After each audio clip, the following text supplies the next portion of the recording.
శ్రీకృష్ణ పరబ్రహ్మణే నమః.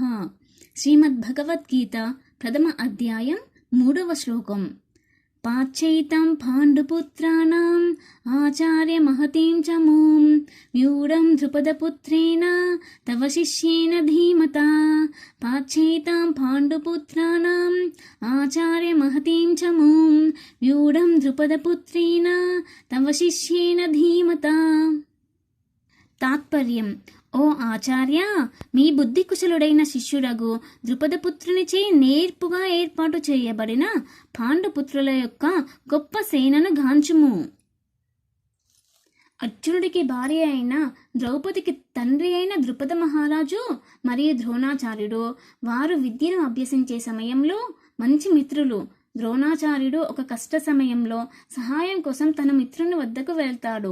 అప్పుడు ద్రుపద మహారాజు సహాయం చేయకుండా హేళన చేస్తాడు. దానికి ప్రతీకారంగా ద్రోణాచార్యుడు అర్జునుడి సహాయంతో ద్రుపద మహారాజును ఓడిస్తాడు. ఆ కారణం చేత ద్రుపదుడు ఒక గొప్ప యజ్ఞం ఆచరించి ద్రోణాచార్యుని వధింపగల పుత్రుణ్ణి వరంగా పొందెను. ఆ తర్వాత ద్రోణాచార్యుడు మరియు ద్రుపదుని మధ్య స్నేహం కుదిరి ద్రుపదుని కుమారుడైన దృష్టద్యుమ్నుడికి అస్త్రవిద్యల అభ్యాసం ద్రోణాచార్యుని వద్ద జరిగినది. ద్రోణాచార్యుడు అతనికి అస్త్రవిద్య రహస్యములన్నింటినీ నేర్పించాడు. ఇప్పుడు కురుక్షేత్ర రణరంగంలో దృష్టద్యుమ్నుడు పాండవుల పక్షం వహించాడు. ద్రోణాచార్యుని నుంచి అభ్యసించినటువంటి విద్యా నైపుణ్యంతో దృష్టద్యుమ్నుడు పాండవుల సేనా వ్యూహంను రచించాడు.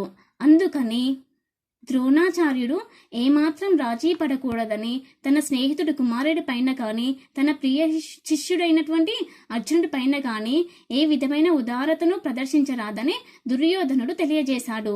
యుద్ధరంగం నందు ఎట్టి ఉదారత భావమైనను పరాజయానికి దారితీయునని కూడా దుర్యోధనుడు హెచ్చరించాడు.